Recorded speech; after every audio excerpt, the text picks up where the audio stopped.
ഇന്ന് നമുക്ക് മത്തിയിൽ മാങ്ങ നല്ല പുളിമാങ്ങയൊക്കെ അരിഞ്ഞിട്ട് തേങ്ങയൊക്കെ അരച്ച് വെക്കുന്ന ഒരു കറി ഉണ്ടാക്കി നോക്കാം.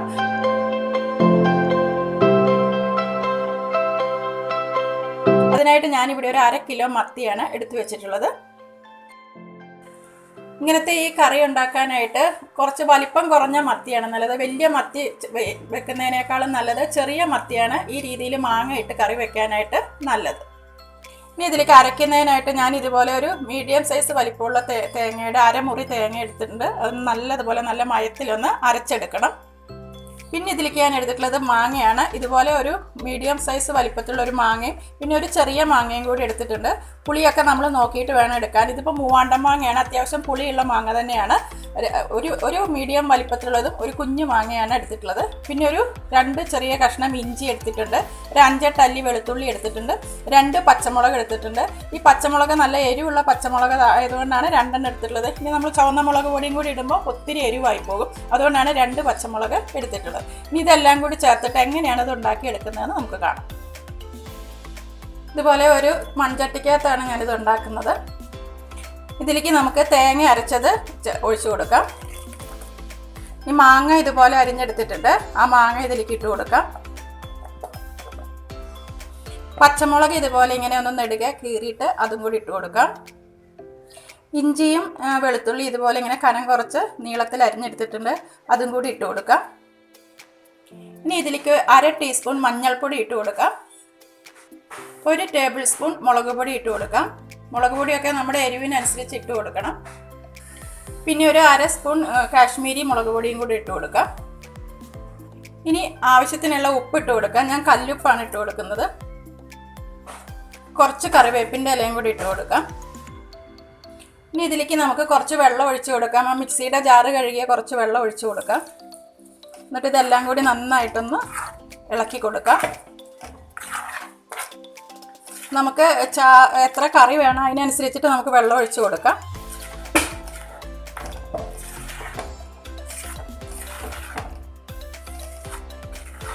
മീനിട്ട് കഴിഞ്ഞാൽ നമുക്ക് ഇതുപോലെ ഇങ്ങനെ ഒന്നിച്ച് ഇളക്കാൻ പറ്റുകയില്ല. അപ്പോൾ ആദ്യം നന്നായിട്ട് ഇതെല്ലാം കൂടി ഇളക്കി ഒന്ന് യോജിപ്പിച്ച് കൊടുക്കാം. ഇതെല്ലാം കൂടി ഇപ്പം നന്നായിട്ട് യോജിച്ച് വന്നിട്ടുണ്ട്. ഇനി നമുക്ക് എടുത്തു വെച്ചിരിക്കുന്ന മീൻ ഇതിലേക്ക് ഇട്ട് കൊടുക്കാം.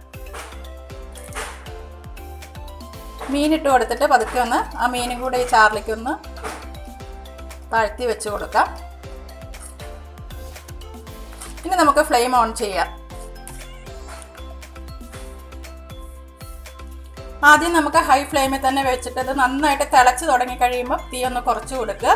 ഒരു മീഡിയം ഫ്ലെയിമിലേക്ക് ആക്കുക. അതിനുശേഷം ഒരു 10 മിനിറ്റൊക്കെ മതി. മീൻ പെട്ടെന്ന് നമുക്ക് വെന്ത് കിട്ടും. അപ്പോൾ ഇത് മൂടി വെച്ചിട്ട് നമുക്ക് വേവിച്ചെടുക്കാം. ഇപ്പോൾ ഇത് നല്ലതുപോലെ തിളച്ച് തുടങ്ങിയിട്ടുണ്ട്. അപ്പം നമ്മൾ ഇനി ഒന്ന് തീ കുറച്ച് കൊടുക്കണം. ഒരു മീഡിയം ഫ്ലെയിമിലേക്ക് ആക്കി കൊടുക്കണം. എന്നിട്ട് നമുക്ക് ഈ ചട്ടി ഒന്ന് എടുത്തിട്ട് ഒന്നിങ്ങനെ ചുറ്റിച്ച് കൊടുക്കണം. ഇനി നമ്മൾ സ്പൂൺ ഇട്ടിട്ട് ഇളക്കരുത്. ഇതുപോലെ ചട്ടി എടുത്തിട്ട് ഇങ്ങനെ ചുറ്റിച്ച് കൊടുക്കാനേ പാടുള്ളൂ. അങ്ങനെ ഒന്ന് നന്നായിട്ട് ഇടയ്ക്കിടയ്ക്കൊന്ന് ഒരു 2-3 പ്രാവശ്യം ചട്ടി എടുത്തിട്ടൊന്ന് ചുറ്റിച്ച് കൊടുക്കണം. എന്നിട്ട് ഇനി ഒരു മീഡിയം ഫ്ലെയിമിൽ വെച്ചിട്ട് നമുക്ക് ഇത് നന്നായിട്ട് വേവിച്ചെടുക്കാം. അപ്പം നമ്മുടെ കറി ഏകദേശം റെഡിയായി വന്നിട്ടുണ്ട്. ഞാൻ ഇടയ്ക്ക് ഒരു 2-3 പ്രാവശ്യം തുറന്നിട്ടൊന്ന് ഇങ്ങനെ ചുറ്റിച്ച് കൊടുത്തിട്ടുണ്ടായിരുന്നു. നമ്മൾ ഇടയ്ക്കിടയ്ക്ക് എടുത്ത് ചുറ്റിച്ച് കൊടുക്കണം. കാരണം തേങ്ങ അരച്ച കറി ആയതുകൊണ്ട് മൺചട്ടിയും കൂടി ആയതുകൊണ്ട് അടി പിടിക്കാൻ സാധ്യതയുള്ളതുകൊണ്ട്. ഇപ്പം ഞാൻ കുറച്ച് ഉപ്പ് കുറവുണ്ട്. അപ്പോൾ ഒരു ഇച്ചിരി ഉപ്പും കൂടി ഇട്ട് കൊടുക്കുന്നുണ്ട്.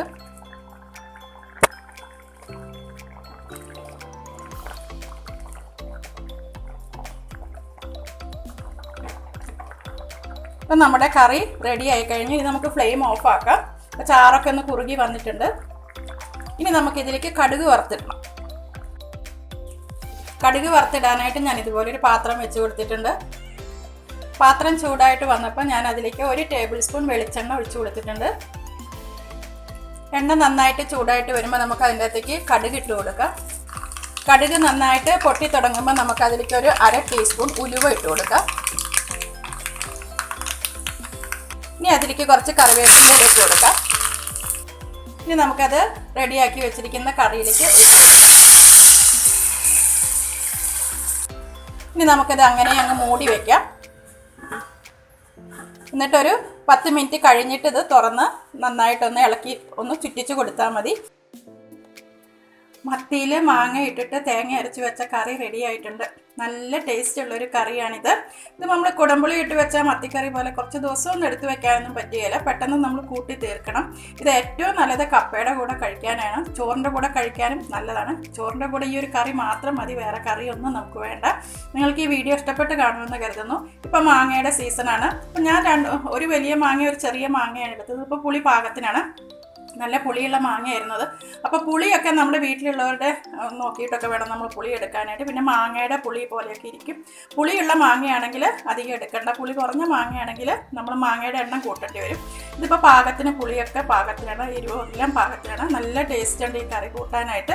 അപ്പോൾ മാങ്ങയുടെ സീസണാണ്. നിങ്ങൾ ഈ രീതിയിൽ മത്തി കിട്ടുമ്പോൾ ഒന്ന് ചെയ്ത് നോക്കുക. അപ്പോൾ നിങ്ങൾക്ക് ഈ വീഡിയോ ഇഷ്ടപ്പെട്ട് കാണുമെന്ന് കരുതുന്നു. നിങ്ങൾക്ക് ഈ വീഡിയോ ഇഷ്ടപ്പെട്ടെങ്കിൽ ലൈക്ക് ചെയ്യാനും ഷെയർ ചെയ്യാനൊക്കെ ഓർക്കണേ. എൻ്റെ ഈ ചാനൽ ആദ്യമായിട്ട് കാണുന്നവർ ഈ ചാനൽ ഒന്ന് സബ്സ്ക്രൈബ് ചെയ്യാനും കൂടി ഓർക്കണേ. അപ്പോൾ ഇനി മറ്റൊരു വീഡിയോയുമായി ഞാൻ വീണ്ടും വരുന്നതാണ്. താങ്ക്